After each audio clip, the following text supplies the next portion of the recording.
Bienvenue à bord du vaisseau Hypersensas.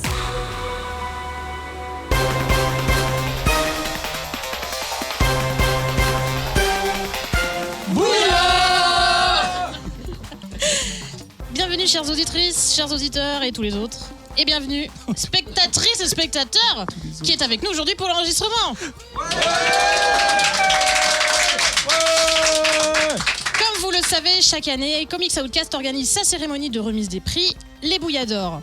Le principe est simple, l'équipe sélectionne ses chouchous de l'année pour lesquels vous, auditrices, vous votez afin de déterminer les lauréats. Sauf que cette année, notre cher ami Regen, notre spationaute préféré, nous a joué non pas un, mais deux vilains tours. Le premier, évidemment, c'est de s'être envolé sans prévenir vers les étoiles. Et le deuxième, c'est d'être parti avec les codes d'accès au Google Doc contenant les résultats des votes des auditeuristes. Donc autant vous dire que nous, sans un Tony Stark ou même un Doctor Strange pour forcer ses accès, on n'a aucune chance d'ouvrir ce document.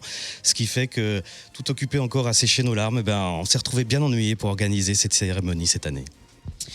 Heureusement, plot twist, sur une liste séparée, comme une sorte de legacy qui nous aurait laissé, nous avons retrouvé la liste de ce pourquoi Regen avait voté.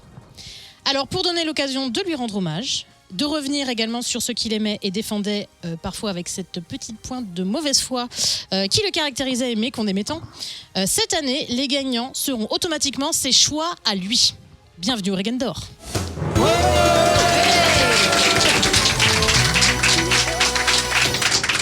Alors on va commencer tout de suite en passant la parole à Tchernobog et XT qui vont nous présenter les premières catégories.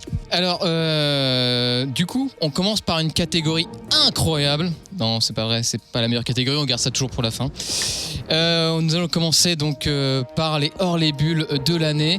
Et ce pourquoi, Tcherno, je ne te vois pas. Il y a un gros poteau entre nous, mais, et c'est pas du tout radiophonique, mais on ne se voit pas. C'est pas moi. Hein. Mais... j'ai pris cette année, mais donc, c'est pas moi. Qu'est-ce que nous annonce cette catégorie? Quels ont été les nommés? Quel en est le résultat? Voilà, donc sur tous les nommés que vous pouvez voir ici, c'est X-Men 97 qui l'avait choisi. Alors pour celui-ci, j'ai une petite anecdote perso. Voilà, on va attaquer dans le dur. C'est là, pour les auditeurs et auditrices, Adrien est en train de nettoyer l'écran, c'est magnifique. Petite anecdote, c'était la première émission à laquelle je participais dans Comics Outcast et Regen m'avait dit tu viens, tu regardes comment ça se passe, t'es en mode observateur. Et quand il m'a dit le programme, je me suis retrouvée avec un micro et à devoir faire ma première chronique un peu à la volée, comme ça, improvisée. Et c'était super cool, ça s'est bien passé. Voilà. Et comme il y avait des bonbons, les gens étaient sympas, je suis revenue. Seulement pour les bonbons, hein. Ouais, les bonbons, une grosse partie. Donc voilà pour le hors-les-bulles de cette année. On enchaîne sur une autre catégorie. La bande originale de l'année ? Mais oui. Incroyable. Incroyable. On va chanter. Alors, je vais te laisser cette fois nous compter les nommés de cette année. Alors, sur les nommés, on avait Doctor Who 2024. Docteur qui ? Agatha All Along, Joker Folie à 2, mais je sais pas comment il se retrouvait là. X-Men 97, Echo, Dead Boy Detective, Créature Commando et The Penguin, qui avait aussi une très bonne bande originale. Et je suis sûre que vous serez toutes très surpris de savoir que c'est Agatha All Along qui l'avait choisi. Oh. Surprenant. Alors, autre petite anecdote. Regen, qui est très organisé et minutieux, devait composer avec nous. Et il faut savoir que dans ce fichier où il avait ses choix, il y avait aussi les nôtres qu'on avait indiqués. Donc, pour vous donner une idée avec quoi il était obligé de faire, dans le fichier, on avait sélectionné donc Agatha, Pitié pas Agatha, Bassi Agatha, tout sauf Agatha, puis The Penguin. Donc, forcément, Agatha a gagné. Voilà, c'est comme ça. Voilà. Je sais pas, des gens s'étaient dit que j'allais chanter, alors certainement pas, mais peut-être que d'autres veulent le faire, moi je le ferai pas. Non, okay. Merci. Un nom a été crié. Un nom a été crié, voilà. Vous ne voulez pas dans la tête toute la soirée là ? Non, c'est bon. Et donc... Stop, on coupe. Mais vous avez reconnu. On a reconnu. Et donc, on enchaîne sur l'autre catégorie qui est le personnage de l'année. Et là, c'est XT qui va nous en parler. Alors, parmi le personnage de l'année, une longue liste incroyable dans tous ces personnages qui ont bercé notre année. Beaucoup de mots pour dire la même chose, hein. Incroyable. Mais bon, c'est pas facile de faire les balances en même temps. Nous avons donc le pingouin de la série, donc joué par Colin Farrell. Nous avions Deadpool qui avait été sélectionné pour les films. Nous avions Agatha Harkness. Wonder Woman en double, parce que pourquoi pas. Nous avons le personnage de Nemo, Nemo qui était référence au personnage de Mobilis, du comics Mobilis, voilà pour la référence. Nous avions Plastic Man, Zatanna, Madame Web, Jeff the Shark. Je vais couper ça au montage. Jeff the Shark. Je vais couper ça au montage. Jeff the Shark. Je vais couper ça au montage. G.I. Robot. Mon petit préféré dans mon cœur. Mais bon. Helen of Windhorn et Samantha Strong, qui on parle de personnage de Beneath the Trees When Nobody Sees, qui a été lu cette année dans le Comics Club de ce mois-ci, qui a été plutôt apprécié d'ailleurs par l'ensemble de nos auditeurs et de nous-mêmes. Et donc pour sélectionner le gagnant de l'année, eh bien le gagnant que Reagan dans son petit cœur avait choisi avec plein d'amour, c'était donc Plastic Man. Bravo! Plastic Man, que je pourrais le remercier avec grand plaisir, parce que je l'ai lu tout récemment et c'est en effet une œuvre que je conseillerais à tout le monde de lire, et avec un personnage qui est fascinant. C'est un peu un Jeff Lemire qui aurait réussi dans ce comics. Oh Boum! Et donc voilà. Oui, et donc voilà. C'est une balle en pleine tête, et donc voilà. Mais attends, tu veux dire Plastic Man, c'est Jeff Lemire qui aurait réussi, ou l'auteur Oui, l'auteur, enfin, qui a une histoire père-fils qui marche un peu, qui... Parce que c'est vrai que Jeff Lemire, très peu élastique. Non. Je vais serrer la main, c'était mou, rigide. Ouais. Non, rigide, ouais.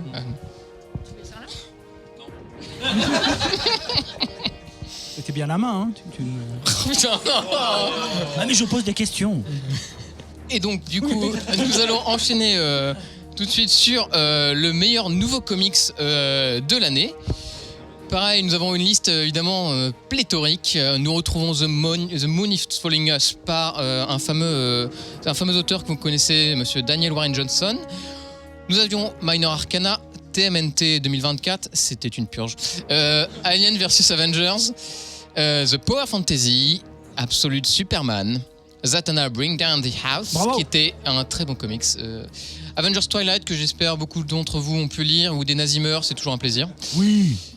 Plastic Man No More, donc notre gagnant de la section précédente. Hellblazer, Dead in America, avec une faute d'orthographe. Storm, le comic Storm. Et enfin Batman and Robin, Year One. Ouais. Et donc, le meilleur nouveau comics de l'année qui a été désigné par notre Reagan favori, notre petit chéri, c'était donc Absolute Superman, qui était donc la dernière émission avec laquelle j'ai pu participer avec lui, et à laquelle nous partageons le choix là-dessus, et qui était une vraie partie de plaisir, une vraie mission de plaisir. Qui aurait toujours des très bons souvenirs, et en effet, on a une cover de folie, écrit par Jason Aaron et dessiné par Sandoval.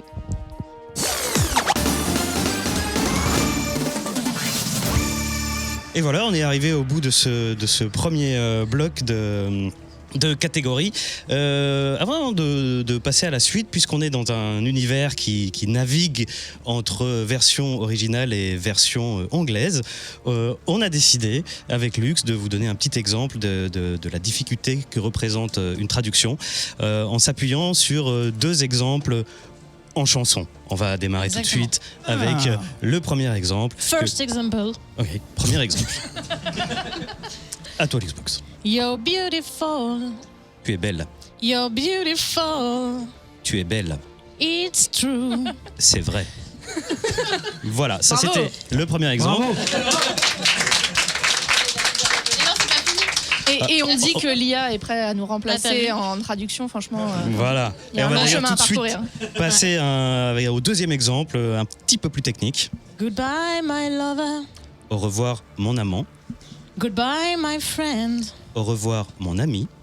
You have been the one. Tu as été le 1. You have been the one for me. Tu as été le 1 fourmi. Voilà, alors comme vous le voyez, en chanson, comme en comics, il en faut du talent et de l'expertise pour faire une bonne version française. Alors on va tout de suite passer la parole à Nivrae et Matt Satonaka qui vont nous présenter les catégories suivantes consacrées essentiellement à nos chers VF. Waouh, j'avais pas compris comment est-ce que ça allait finir cette blague. Ça c'est mal fini. Non, mais en plus Lulu nous regardait très très mal. Enfin, Jean il le voit pas parce qu'elle est derrière le poteau. Non, mais ça, elle c'est faisait des ma gros yeux, resting quand même. bitch face, mais à l'intérieur, il y a énormément d'amour. Alors, catégorie les éditeurs VF. Alors, est-ce que je lis tout le monde? Il y en a quand même beaucoup. Hein. Bon, allez, donc 404 graphiques, anciennement 404 comics, bien sûr. Black River, Bliss, Delcourt, Delirium, Kinaï. J'ai corrigé d'ailleurs s'ils avaient mis Kayane.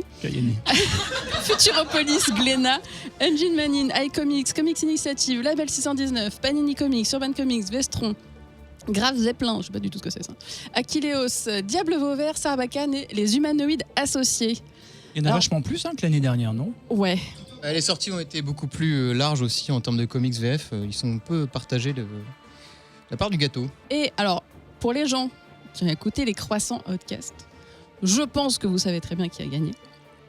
Et donc, le gagnant est 404 graphiques. Bravo! Alors, Évidemment. bravo.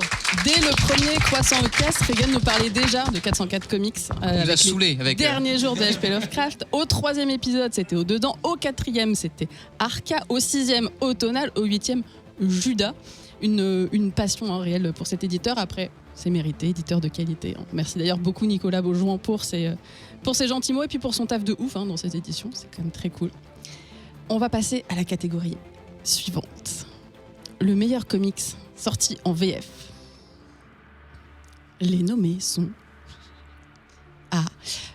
It's Lonely at the Center of the Earth, Batman White Knight présente Génération Joker, Mobilis Ma vie avec le capitaine Nemo, The Good Asian, The Riddler année 1, Doctor Strange Fall Sunrise, Somna Au Dedans, Invisible, Night Eaters, Wonder Woman hors la loi, Avengers Twilight, Gods, moi ce que j'aime c'est les monstres, Bird King et L'œil d'Odin, d'Odine au choix.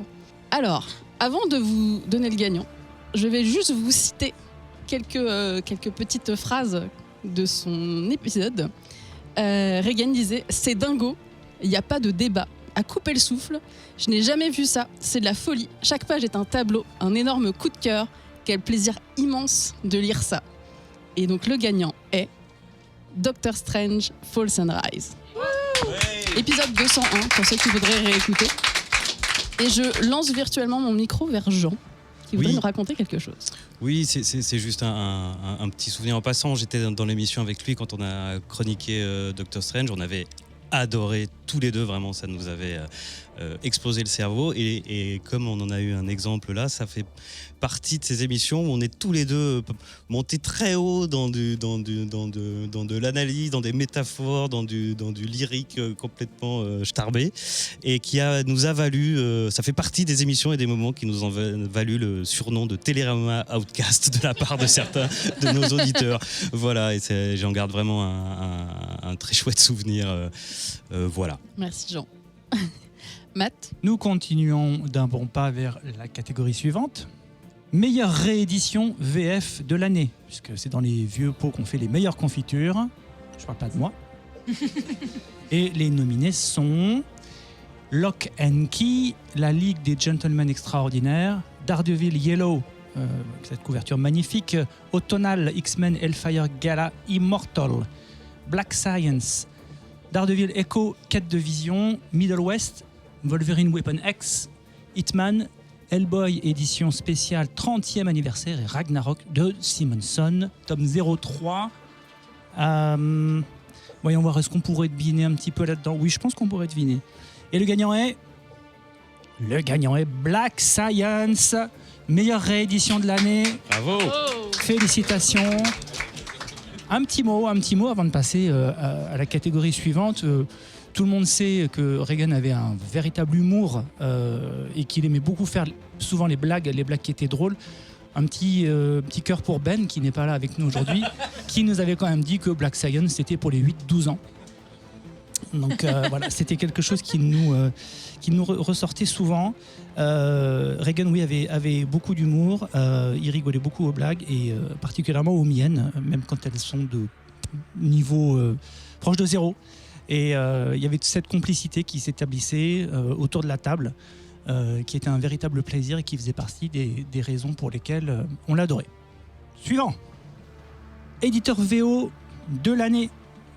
Qu'avons-nous au programme? Un peu les usual suspects. Hein. Donc Image Comics, Boom Studio, DC, Marvel, Dark Horse Comics, Distillery. Ça se dit Distillery. Hein. Vous savez, vous enlevez les voyelles et puis... voilà. Parce que sinon, ça fait Stri. IDW Publishing, Titan Comics, Fantagraphics, TKO, Aftershock, Valiant. And the winner is... Dark Horse Comics. Bravo. Hein. Ceux qui avaient pensé ça avaient donc misé sur le bon cheval. Ouais. Voilà. Oui. On a cherché avec une livret pourquoi Reagan avait bien... Oui, vas-y Adrien. Ou sur le bon comics, mais ça marche pas en fait. Non, non. Moins. Mais belle essai, belle tentative quand même. On a cherché avec Nivray la raison pour laquelle cette année il avait bien pu jeter son dévolu sur Dark Horse Comics. On n'a pas trouvé. Non, parce que Dawn Runner, il n'avait pas aimé tant que ça. Alors oui, il y avait Helen of Windhorn, Ben oui. le Christopher Chaos, Kilo l'Immortal, If You Find This I'm Already Dead, Usagi Yojimbo, William of Newbury, mais il n'y avait pas un truc particulier. Non. C'est pas parce que les couvertures étaient faites par des artistes qu'il n'appréciait pas particulièrement. Je pense bien sûr à Tula Lotte, je pense à Jenny Frison et toute cette clique un peu ornie hein, qui font des comics parfois qui font de l'œil. Non, c'est pas pour ça qu'il n'a pas voté pour Dark Horse Comics. Et du coup, je pense savoir. Ah. Et je pense que c'était son côté fan caché de Mark Millar. Eh bien sûr. Très bien, cette émission se déroule à un rythme qui défie toutes les lois de la gravité. On va finir plus tôt que jamais. Mais on va faire probablement l'émission la plus courte de toute la carrière de Comics Podcast. Parce qu'on a envie de boire. Oh, ça doit être ça.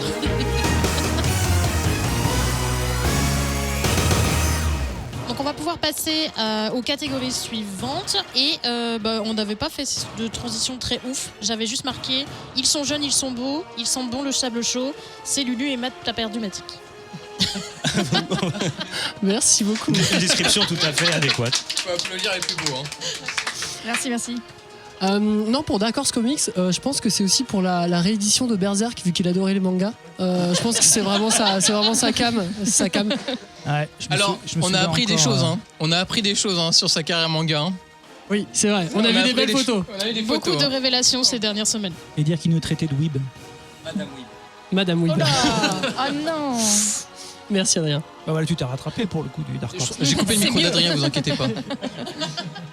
J'ai volé son micro. Voilà, c'est comme ça, c'est plus rapide. On peut passer à la catégorie suivante, donc la meilleure mini-série. Parmi les nommés, il y a Ain't No Grave, tous les nommés. Parmi les nommés, il y a tous les nommés. Ain't No Grave. En français, c'est pas grave. Exactement. Zorro, Man of the Dead. Oui. Zawa plus The Belly of the Beast. My Favorite Thing is Monster Books 2. Woohoo! Precious Metal. Yes. Gods. Helen of Windhorn. Ouais. Newburn. Ce qui veut dire nouvelle... non, pardon. Mais j'ai rien dit. Ah, il est en forme. Matt Beneath the Trees Sazonaki. Where Nobody Sees. The Boy Wonder qu'il aimait particulièrement. Coda et Rare Flavors. Coda, c'est un peu son grand regret, clairement, que ce n'est pas d'éditeur de VF qui soit prononcé pour l'éditer. Et c'est toujours pas le cas. Alors, si quelqu'un nous entend et qui veut l'éditer, ça serait avec grand plaisir. C'est que 6 petits numéros. C'est pas, On vous offre une bière, venez après l'émission. Mais Coda, c'est pas vendu avec une aspirine ou un Doliprane, un truc comme ça, il me semble. Quand tu ouvres un Coda, tout de suite... Pas possible, c'est pas possible. Je Je crois que c'était le nom d'un médicament. J'ai cru que c'était rapport au fait que ça soit codéiné. Oh. Ok, Dr House. Et le gagnant est... Gods, ou J-O-D-S si on respecte la ponctuation, mais donc ce sera Gods. Oui. Le 4e axe en VF, sorti en 100%. Et il y a une version qui existe, je crois qu'il l'apprécie un petit peu cette version-là. C'est une version en genre noir et blanc. Ça vous dit quelque chose? Qui a la version noir et blanc ici? Ah bah Évidemment. tiens. Et Gigos, Une qui personne t'a tout donné seul. envie d'acheter cette version noir et blanc? Voilà, Regan, j'ai regardé donc sur le Discord combien de fois il en parlait. En fait, il parlait pas de Gods, il parlait de Gods noir et blanc. Que ça, d'accord. Il y avait rien d'autre. Donc écrit par Jonathan Hickman. Vous voyez qu'il aimait bien le manga. Ben oui. Et dessiné donc par Valerio Schiti. Il l'avait chroniqué dans Comics Outcast 219. Évidemment, il l'avait adoré. Matt Satonaka, tu l'avais aussi toi-même adoré. Luxbox avait évidemment pas adoré du tout. L'ensemble, c'était... Sa critique, c'était c'est dense, mais ça vaut le coup. Très cosmogonite, très magique, exactement ce qu'il adorait, exactement ce qu'il appréciait. Donc c'est totalement logique que God soit présent ici. Et l'absence de gens qui ont acheté Gods, il aurait fini par dire quel enfer. On peut passer donc à la suite sur les meilleurs comics ongoing. Voilà, donc nouvelle catégorie, meilleurs comics ongoing de l'année. Donc c'est des comics qui sont en cours, qui sont ongoing en 2024, donc qui n'ont pas forcément commencé en 2024, mais voilà. Donc dans les nommés, nous avons The Nice House by the Sea. Je sais pas, je vous fais les accents ou pas? Ah oui. Allez. Je sais pas, là j'ai un peu le cul entre deux chaises. Donc The Nice House by the Sea, Ouais. Absolute Batman, Oh là là. Nightwing, The Sacrificers, Oh yeah. Absolute Wonder Woman, Immortal Thor, Wonder Woman 2023, Ultimate Spider-Man, The Oddly Pedestrian Life of Christopher Chaos, Transformers 2023, Kaya et Fantastic Four. Et donc, le gagnant est dans cette liste et il s'agit de The Immortal Thor. Il y a des gens choqués. Il y a des gens choqués dans la salle. Le public n'applaudit pas. Le public n'applaudit pas. Il y a des choix qui ne se discutent pas, même s'ils sont très discutables. Hein. Donc écrit par Al Ewing et dessiné par Martin Coccolo chez Marvel, bien évidemment. Ah, donc tu fais des accents anglais Ah, je 1 sur fais, 2, mais par contre l'espagnol ça y va direct. Hein. C'est italien par contre, je crois. C'est pareil. C'est Donc, latin. comics C'est latin. raciste. Il y a la Méditerranée. Commencé en août 2023.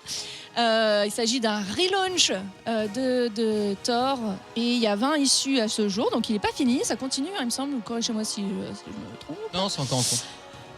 Voilà, donc une histoire somme toute assez classique de Thor avec de la bagarre avec Loki à base de Avec des marteaux. qui va avoir marteau, l'enclume, la couronne. Ouais, j'avais revu ce truc-là, je m'en souviens l'as déjà pas lu plus. Non, j'ai pas lu, non. Ça se voit. Donc à propos d'Immortal Thor, Regan a dit « J'ai plutôt bien aimé ». Voilà, donc pas non plus dithyrambique. Et au moment où il a fait la chronique dans Comics Outcast, il a dit, et je ne sais pas exactement ce que ça veut dire, mais je vous retransmets plutôt, il a dit « C'est tape dedans ». Donc je pense que c'est peut-être un petit peu bourrin, j'imagine, ou que ça prend pas des pincettes. Tape dedans, je suis pas ta maman. C'était pas trop le genre de la maison. Ah pardon, excusez-moi. Encore un autre podcast. Voilà, donc un comics épique qui peut-être ne plaît pas à tout le monde si j'en crois Non, si on prend la température dans la salle. C'était plutôt chouette, j'ai de bons souvenirs de Ouais. ce Immortal Thor. Ouais, Après, dans Comics Outcast, tu disais que t'avais bien aimé. ouais, c'était sympa, c'était chouette. Après, il faut rappeler surtout c'est que Thor étant le. Tu sais, il a fait son point faible avec Thor. C'était genre. Tu mettais Thor, ça avait beau être nul, tu sais, c'était quand même son comics préféré. Tu sais. Ouais. Ouais, c'est vrai que on s'était redemandé quel était son personnage, son super-héros préféré. Et c'était Thor qui revenait très, très souvent. Alors qu'il avait peut-être un peu tort quand même de ce choix-là. mais- Allez, Il fallait la la faire. faire. C'est fait. Et donc on peut passer à la suite. Donc la prochaine catégorie, l'auteur ou l'autrice de l'année. Parmi les nommés, toujours, parmi eux, il y avait l'ensemble Ramvé, des nommés. Exactement, l'ensemble des nommés sont Ramvé, Tom King, Ouais. Philip Kennedy Johnson, James Tynion IV, Kelly Thompson, Jonathan Hickman, Marjorie Liu, Chip Zdarsky, Brianna Levinson, Cy Spurrier, Rick Remender, Daniel Warren Johnson, Christopher Cantwell, Quand même. Tom Taylor. Voilà, là on a une vraie fanbase. Jason Aaron et Mariko Tamaki. Oui. Et donc le ou la gagnante est Jonathan Hickman. Oh alors ça Oh là là là là, quelle surprise. Bon, est-ce que c'est vraiment étonnant vu qu'il a choisi Gods? Je suis pas sûr. Puisque C'est relativement cohérent. Voilà, on est sur une logique implacable. Cette année 2023, on a aussi vu notamment en VF le début de l'univers Ultimate. Jean, toi, tu avais fait une chronique sur Comics Outcast 227 sur Ultimate Spider-Man. Oui. Malheureusement, il n'était pas présent. Le peu de fois où il était pas présent, finalement, Jonathan Hickman gagne un prix sur ça. Toi, tu avais beaucoup aimé Ultimate Spider-Man. Moi, j'ai adoré, je continue de suivre, j'aime toujours. Et tu me mets en face du fait qu'on n'a jamais pu en parler, lui et moi, alors que j'avais hyper hâte qu'on en parle parce qu'il attendait la sortie en VF pour lire, rattraper. Et chaque fois, on parlait, je lui disais que j'avais beaucoup aimé. Il me disait non, on peut pas en parler, J'ai pas encore lu. Et ouais, j'avoue que ça me fait bien chier de pas avoir l'occasion d'en parler avec lui, du coup. J'ai cassé l'ambiance.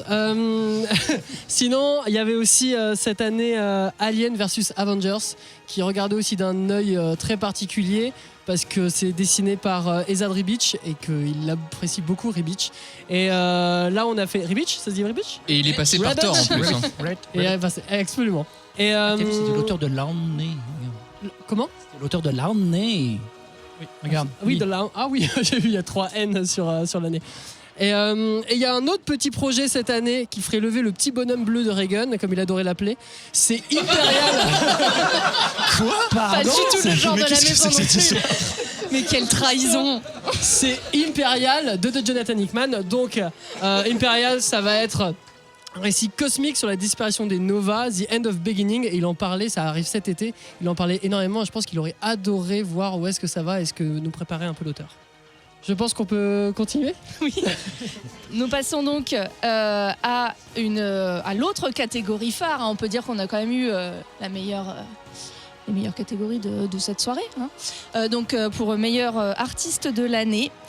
Et l'ensemble des nommés sont Zoé Thorogood, Bill Quisevely, Oui. Juniba, Oui. Chris Samney, Valerio Schitti. Je vous ferai une blague après à base de prononciation.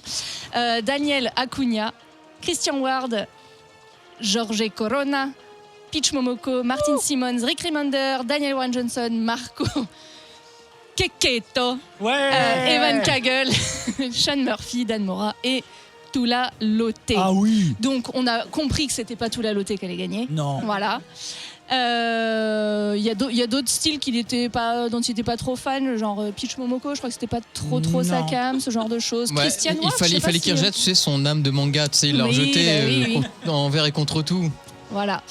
Alors pour tout vous dire, il y aurait pu y avoir beaucoup de gagnants dans cette catégorie dans le cœur de Reagan.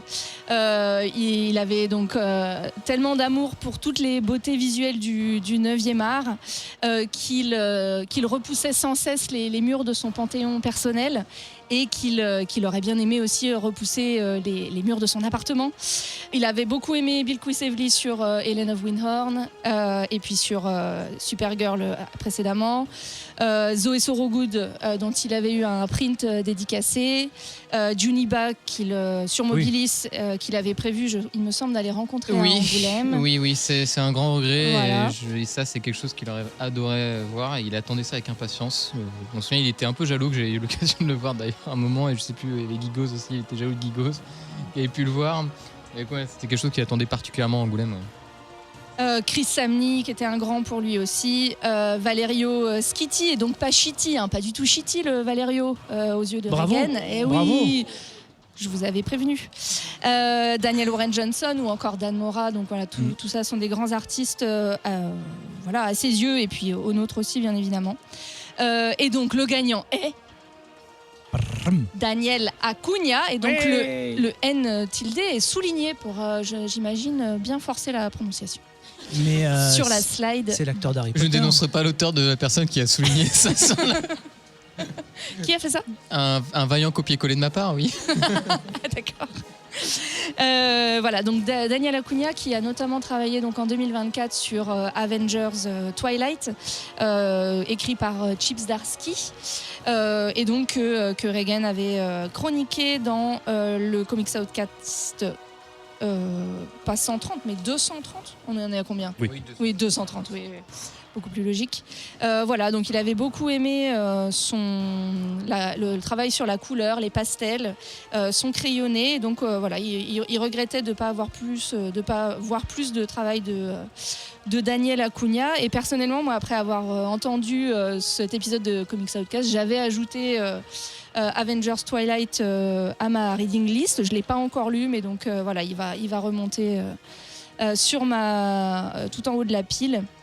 Et je terminerai ce segment avec la chose suivante. Dans un épisode, Reagan a eu cette affirmation qui a maintenant un goût relativement doux, amer et qui serre le cœur. Il avait dit « Il reste tant de titres à voir ensemble. » Excusez-moi. Tout le monde ici et sur le Discord pleure sa disparition. Et avec lui, la possibilité de connaître son avis, d'échanger avec lui, de voir des titres ensemble.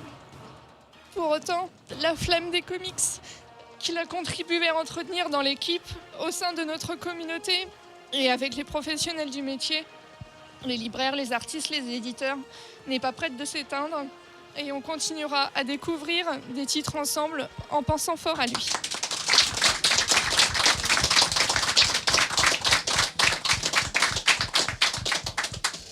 On arrive déjà à la fin, c'est passé très très très vite ma foi. Et cette émission, évidemment, cette remise reprise, ça étonne personne, c'est un parfum particulièrement inhabituel cette année. Et donc... Voilà, parce que ça nous semblait évident déjà d'appeler les Bouilladors les Reagan d'or. Je pense que ça n'étonnera absolument personne ici. On a décidé d'ajouter une catégorie spéciale et complètement exceptionnelle à notre cérémonie. Et pour présenter cette catégorie, nous avons décidé de demander à la personne la plus ancienne dans le podcast de Comics Outcast, en la personne d'Adrien. Le père Fouras. Notre doyen. Ça m'apprendra à ne pas me rendre disponible pour les réunions, puisque du coup, on m'assigne les tâches les plus difficiles. Catégorie surprise. Après, il y a des surprises dont on se passerait volontiers. Mais puisqu'on y est, allons-y. Le problème, c'est que ça fait un mois que je suis un foutu d'écrire un truc à peu près correct, qui ne soit pas déjà dit avant, mais c'est ça qui est impressionnant, c'est que visiblement le vote semble unanime. Bon, après, entre nous, on aurait pu essayer vraiment de se comparer les uns les autres et puis de décider qui était le meilleur. Bon, je pense qu'on va pas faire ça. Mais souvent, dans Comics Outcast, pour attribuer un prix, on se base sur quelques critères tacites. Voilà, la couverture. Bon, de prime abord, bof, une sorte de Napacaro qui devient au fil des issues assez iconique. Direction artistique, passer la couverture trompeuse, on est face à un trait consistant, généreux, lumineux, mais aussi insaisissable. D'ailleurs, je pense que les prints se revendent très cher. Scénario, là c'est le bordel. Narration fragmentée, jeu de piste à plusieurs couches d'interprétation. Pour être honnête, pendant tout le premier arc, j'ai cru qu'on était face à une sorte d'histoire d'agent secret, remplie d'humour. Un peu le bordel, mais clairement, c'est ce qui faisait son charme. Format, j'aurais préféré une ongoing, mais on va pas revenir là-dessus. Mais au nom du crew et de tous les passagers de ce grand vaisseau, le Bouillador du meilleur chroniqueur de Comics Outcast est remis à... Normalement, on a un roulement de tambour, mais comme il aimait le rappeler, c'est sans montage. Reagan.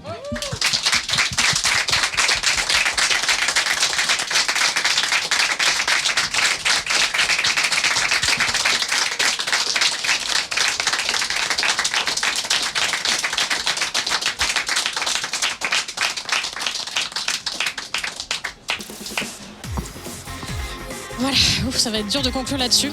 Alors que c'est une émission qui rentre dans l'histoire, puisqu'elle va durer moins d'1 heure. Voilà, mais bon, et émission spéciale, format spécial, on vous en dira plus tout à l'heure autour de quelques bières, puisque pour les personnes qui évidemment ont eu la chance de venir assister à l'émission, parce que c'est pas très radiophonique, mais on va boire des coups après, bref.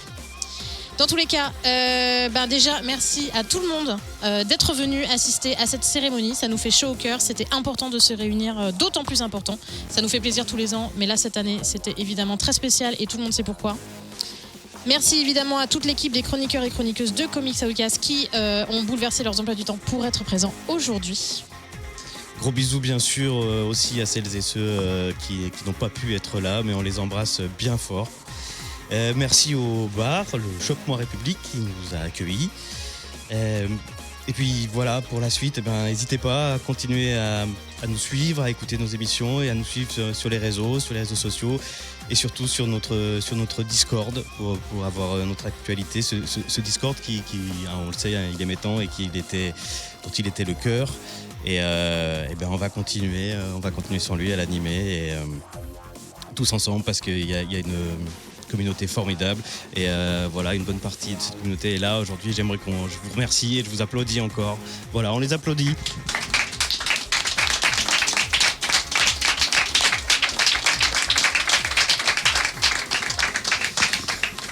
Voilà, l'aventure elle continue. À bientôt. Oui, à bientôt pour de nouvelles aventures sur le vaisseau, à bord même du vaisseau Hyper Sensas. Et comme dirait l'autre, prenez soin de vous.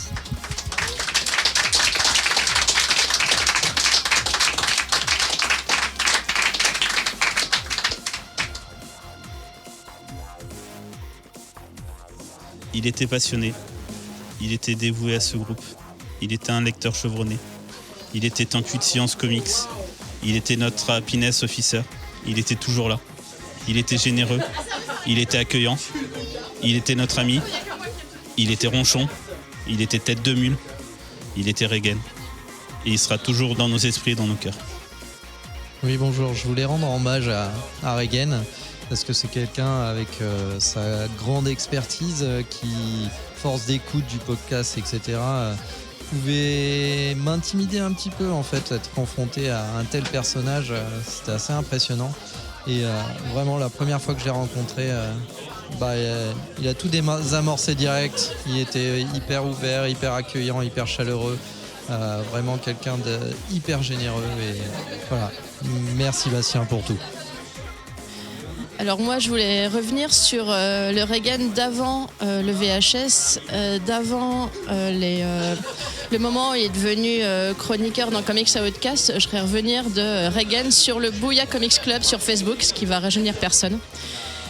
Et à l'époque déjà, Regen, qui n'est donc pourtant qu'un auditeur en quelque sorte, au même titre que moi par exemple, était déjà dans cette volonté d'animer une communauté et de proposer des choses autour de sa passion pour les comics. Et je me souviens notamment très bien des quiz qu'il nous faisait sur les dessinateurs ou dessinatrices déjà autour du personnage de Thor, preuve s'il en est de son amour pour ce personnage, où je ne reconnaissais jamais rien et où je ne reconnais toujours jamais rien.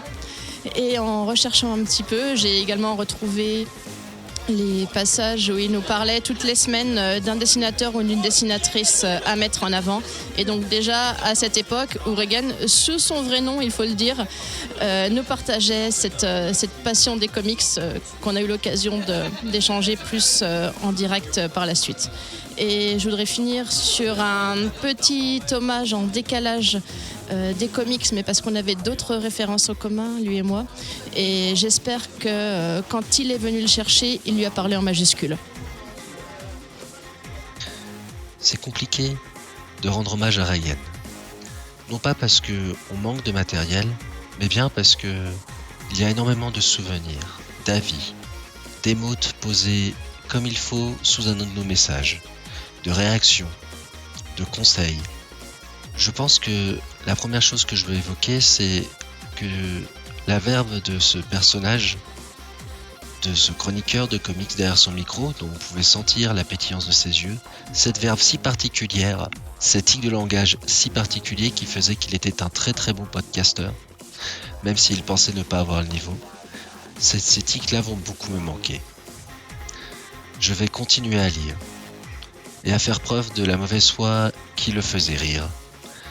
Je déteste Tom King, c'est un très mauvais auteur et je pense que Regen aurait aimé que je continue à porter ce flambeau. Malgré le fait que dans mon armoire il y a plusieurs ouvrages de cet homme, mais bon, ils ne sont pas très bien écrits. Je les ai achetés uniquement parce que je les avais trop piratés et que c'est une question d'honnêteté. Je vais continuer à lire les aventures de Red Sonja, ou Red Sonja plutôt, car une fois que 40 auteurs se succèdent, il y en a toujours un qui fait du bon travail, sur l'équivalent de Conan, que je le trouve infiniment plus intéressante. Même si elle est un petit peu flashée avec certains codes vestimentaires. Le souvenir de run de Mark Russell dont je t'avais parlé à Paris, la curiosité dont tu avais fait preuve, ceci me revient encore en mémoire. Et enfin Regen, je pense qu'il faut prendre une résolution. Je ne fais plus de commandes PayPal à 1h du matin complètement ivre. Si les gens viennent voir le Discord du VHS, ils verront un éclat de rire et un « oh mon Dieu » épinglé dans notre channel de discussion. Par un sordide soir de 2022, rentrant complètement ivre-mort d'une soirée bien arrosée, j'ai fait le choix budgétaire destructeur de commander un omnibus de Namor. Surcoté, victime de la spéculation. J'ai oublié ce choix dans la minute où je l'ai fait et l'ai redécouvert sous les yeux médusés de mes camarades de channel de discussion. Et le fou rire de Regen est à jamais inscrit dans les murs de notre Discord. C'est un très beau souvenir, il me fait encore rire aujourd'hui. Au revoir Regen, tu vas me manquer. Jean Fantôme. Hello tout le monde, c'est Alnitric. J'ai rencontré Regen en 2019 pour la première fois. Puis après la création du Discord, on s'est beaucoup croisés chez Pulps, avant que ça ne devienne de vraies sessions VHS. Le souvenir le plus marquant que j'ai avec lui, c'était en octobre dernier, quand on est arrivé dans le hall du Javits Center à New York pour récupérer les passes de la Comic-Con. On était tellement heureux d'être là, après 2 ans de préparation. C'était un voyage vraiment incroyable, c'était le nôtre et on a pu le faire ensemble. Et il me manque beaucoup. Il me manque quand je vais chez Pulps, quand je ne le vois plus réagir sur Discord, et il me manquera quand je retournerai à New York. Ciao petit astronaute bleu, tu seras toujours avec nous, on t'oubliera jamais. Regen, pour moi, c'était la passion et la force de la communiquer avec bienveillance et talent sans la moindre once de gatekeeping. On n'était pas souvent d'accord, mais on se retrouvait sur l'essentiel et c'était toujours un plaisir d'échanger avec lui. Lui qui me traitait de philistin lorsque j'affublais Romita Junior d'un sobriquet peu gracieux. Mais aujourd'hui, il a gagné parce qu'avec le bel hommage rendu, plus jamais je n'en dirai du mal. J'entends encore sa voix si caractéristique dans ma tête après chacune de mes lectures, mais je reste dévasté de réaliser qu'on n'entendra plus jamais de nouveau pour partager ses coups de cœur sur les sorties récentes et à venir. Le monde du comics français perd un messager et nous un ami. Mais sa flamme perdure en nous. Bon voyage à toi Regen et merci pour tout. Et suivez ses conseils, lisez le Silver Surfer de Slott et Allred. Merci. Dans notre vie, on croise une catégorie de personnes dont Regen faisait partie. Des gens qui vous marquent à jamais. Des gens auxquels on aimerait ressembler. Je sais que la première fois que je l'ai rencontré lors d'une session Pulse, j'appréhendais énormément. Sa connaissance des comics m'intimidait et ses analyses m'impressionnaient. Mais une fois devant lui, je m'étais tout de suite senti à l'aise, face à sa simplicité désarmante et sa sincère humilité. Il était un lion et un lien extraordinaire pour cette communauté du VHS. Je me sentais privilégié de pouvoir parler de ma passion avec quelqu'un comme lui. L'anecdote que je pourrais vous raconter montre à quel point Regen se souciait des autres. Il y a eu une période où je suis resté assez longtemps silencieux sur le Discord. C'était quelque temps avant un Secret Santa du VHS. Il m'avait envoyé un message privé pour me demander d'écrire ma lettre à mon Santa. Je n'ouvrais plus beaucoup Discord à ce moment-là, donc 3 jours après, Regen m'a envoyé un nouveau MP, me disant, et ce sont ses mots, « Pour le coup, on prendrait surtout des nouvelles, le reste peu importe. » Je l'avais remercié de s'être soucié de mon absence. Il m'avait répondu, « C'est normal, tu sais, on n'est jamais très loin. » Ça m'avait paru fou parce qu'on se connaissait depuis à peine un an. Cette façon d'agir qu'il avait eue avec moi, il l'avait pour tous les nouveaux arrivants, pour tous les autres. Il avait une sorte de présence discrète qui était tellement réconfortante. Je me sens honoré de l'avoir connu. Il me manque et il me manquera beaucoup.